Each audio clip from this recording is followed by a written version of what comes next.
Hola, soy Lebretón y esto es Contexto Cubano. Hoy, 8 de marzo, es el Día Internacional de la Mujer. Se conmemora la lucha de las mujeres por alcanzar su desarrollo como personas en pie de igualdad con el hombre. Millones de mujeres en todo el mundo se organizan y realizan marchas para exigir que sus derechos sean respetados. El régimen que gobierna Cuba constantemente busca retratarse como un gobierno que defiende los derechos de las mujeres. Sin embargo, este 8 de marzo te traemos 8 verdades sobre la situación de la mujer en Cuba. Número 1. No se permite la libre organización. A lo largo y ancho de la tierra, las mujeres se organizan en distintas asociaciones para luchar por sus derechos. En Cuba, un estado de partido único y un régimen totalitario que busca dominar todos los aspectos de la vida política, económica y social de su población, está prohibido establecer organizaciones feministas por fuera del Estado. Solo se permite la existencia de organizaciones de masas vinculadas al Partido Comunista. Hay una única organización, la Federación de Mujeres Cubanas, fundada en agosto de 1960 por Vilma Espín, esposa de Raúl Castro. Aunque en teoría la FMC debe cumplir con el papel de representar a las mujeres, en la práctica ejerce como otro órgano de control totalitario para la movilización de las mujeres a favor del régimen, no como organización para empoderar. Al ser una organización de masas, la FMC integra las comisiones de candidatura que tienen derecho a proponer candidatos únicos a la Asamblea Nacional del Poder Popular. El año pasado, cuando tuvieron lugar las últimas elecciones, muchos de los candidatos que propuso eran hombres.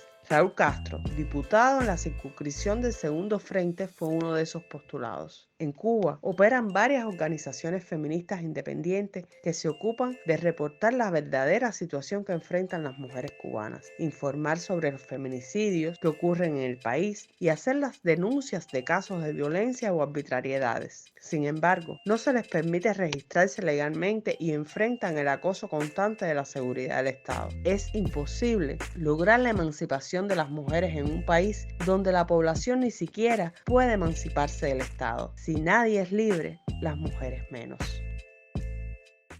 Número 2. El poder político está dominado por los hombres. El régimen cubano se jacta de tener una de las pocas legislaturas del mundo con paridad de género. Sin embargo, esto no representa nada cuando nos damos cuenta de que la Asamblea Nacional no es un órgano representativo, sino un sello de goma que vota unánimemente a favor de lo que la jerarquía comunista le ordena. No hay un verdadero debate legislativo. Mientras tanto, los organismos ejecutivos que ostentan el verdadero poder político en Cuba están dominados por hombres. Solo 3 de los 17 miembros del Buró Político del Partido Comunista son mujeres, una de las cuales es secretaria de la FMC. Solo 5 de los 26 ministros del Consejo de Ministros son mujeres. Un poder político ya restringido por la dictadura se suma el techo no oficial para impedir el ascenso político de la mujer en Cuba. Número 3. Ser madre en Cuba es toda una odisea. Ser madre en Cuba implica una carga de responsabilidades y desafíos adicionales a los que ya enfrenta una mujer en su vida cotidiana. Si tenemos en cuenta la precaria situación económica y social del país, la escasez de productos básicos, el derrumbe del sistema sanitario y un sinnúmero de cosas más, no es difícil suponer que la vida en Cuba es difícil para cualquier ciudadano. Ahora, imaginemos cuán difícil puede ser para una madre que debe hacerse cargo de sus hijos. A esto le sumamos que está en práctica prohibido protestar. La situación se vuelve mucho más desesperante. No es raro que las activistas que son madres se las amenace con quitarle la custodia de sus hijos. Número 4. La falta de marco legal. A pesar de la extensa propaganda oficialista, Cuba realmente no tiene una ley integral contra la violencia de género. Los intentos de las organizaciones independientes feministas de exigir que se promulgue una han sido desoídos, aun cuando se han presentado por los canales e instituciones del régimen. En diciembre del 2023, un grupo de organizaciones de la sociedad civil presentaron por segunda vez una solicitud para la aprobación de una ley integral contra la violencia de género. En febrero febrero, una funcionaria de la Asamblea Nacional del Poder Popular le respondió por medio de una llamada telefónica rechazando tramitar la solicitud, bajo la premisa de que hay mayores prioridades en el cronograma legislativo. Además de la ambigüedad, la respuesta no se dio por escrito, siguiendo los canales que el propio régimen establece en el manejo de su institución legislativa. Nuevamente queda evidenciado el papel de la legislatura, cuya única función es hacer de teatro legislativo de una dictadura a la que no le importan los derechos de las mujeres cubanas. La revictimización, cuando una mujer entra en el proceso investigativo de su caso, es de tanto desdén de las autoridades machistas que en muchos casos tiran la toalla al no encontrar una gota de esperanza en el sistema judicial. Número 5. Feminicidios en Cuba. La violencia contra la mujer es realmente cuestión de voluntad política. Eso nos queda claro cuando vemos cómo se garantiza la seguridad de un acusado de feminicidio o de violación. Es indignante que se nos trate de convencer de que la policía y el Estado, que claramente pueden proteger a un hombre contra toda una muchedumbre, no pueden proteger a una mujer de un solo hombre. En Cuba, esto ocurre a la máxima potencia. Hablamos de un régimen que tiene uno de los sistemas de seguridad e inteligencia más poderosos del continente americano. Vigilan, acosan e infiltran grupos disidentes, espían personas. Si una de ellas sale a protestar a las calles, pueden actuar en pocos minutos para detenerlo. Sin embargo, cuando le toca proteger a las mujeres, el Estado cubano parece ser tan impotente como cualquier otro. El año pasado, Lady Bacallao, menor de edad, fue asesinada en el interior de la comisaría de la provincia de Camagüey por un hombre de más de 50 años que afirmó ser su pareja, a la vista de los policías. En el año 2023 se reportaron en Cuba, por medio de organizaciones independientes feministas,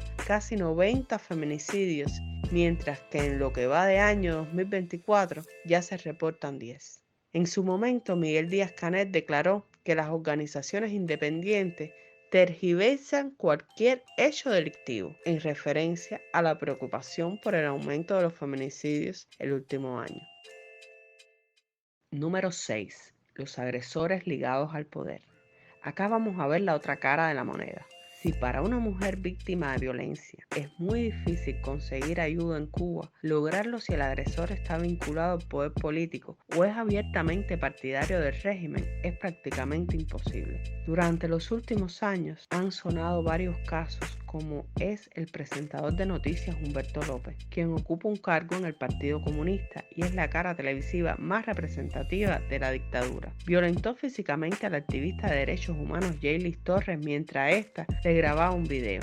Ella fue imputada por desacato y cumplió 10 meses de prisión, tiempo durante el cual se enfermó de dengue y sufrió una infección en los riñones. Un ejemplo mucho más emblemático fue el de Fernando Becker, trovador oficialista, que al ser acusado de múltiples violaciones a distintas mujeres y abusos sexuales a menores de edad, se escuchó decir que se trataba de una operación no contra él, sino contra la revolución. En principio, la justicia castrista estuvo prácticamente de su lado y fue condenado solo a 5 años de libertad limitada. Mientras tanto, el mismo año muchas mujeres eran condenadas a 2 décadas de prisión solo por salir a protestar. Solo la indignación pública, de la mano de actitudes públicas demasiado abiertas e impunes por parte del propio Becker, que disgustaron a elementos de la propia dictadura, llevaron a que éste al fin tuviera que cumplir su condena en prisión. Sin embargo, el precedente ya quedó establecido. Si eres amigo del poder en Cuba y juegas bien tus cartas,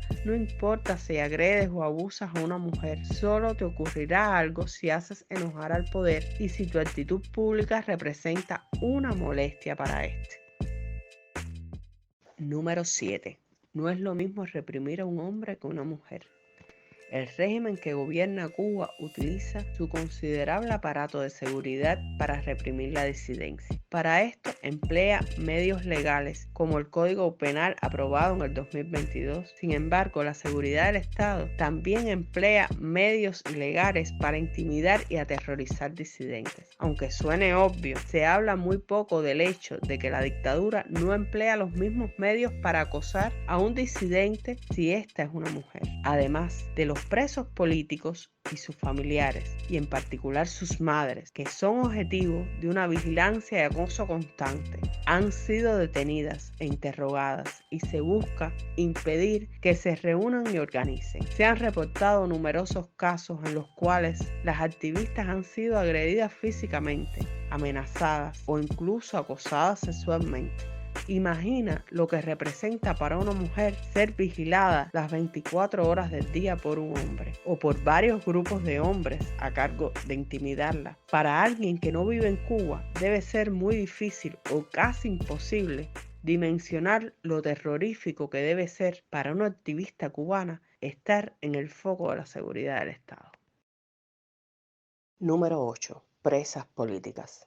Cerramos este video enviando un mensaje para reconocer la labor de más de un centenar de presas políticas que forman parte de más de 1000 presos políticos que el régimen cubano mantiene encarcelados a raíz de las protestas del 11 de julio del 2021, en condiciones carcelarias inhumanas, enfrentando malos tratos y carencias. Se pueden citar aislamientos, golpizas a manos de otras reclusas supuestamente bajo órdenes de la seguridad del Estado, entre muchos otros ejemplos. Hay casos de mujeres transgéneros como Brenda Díaz, activista trans y seropositiva, que se encuentra detenida en una cárcel para hombres, situaciones que también aplican para las presas trans comunes. Recordamos particularmente a Lisandra Góngora Espinosa, que fue separada arbitrariamente de su familia y enviada a la Isla de la Juventud. Se trata de 8 verdades muy crueles, pero verdades al fin.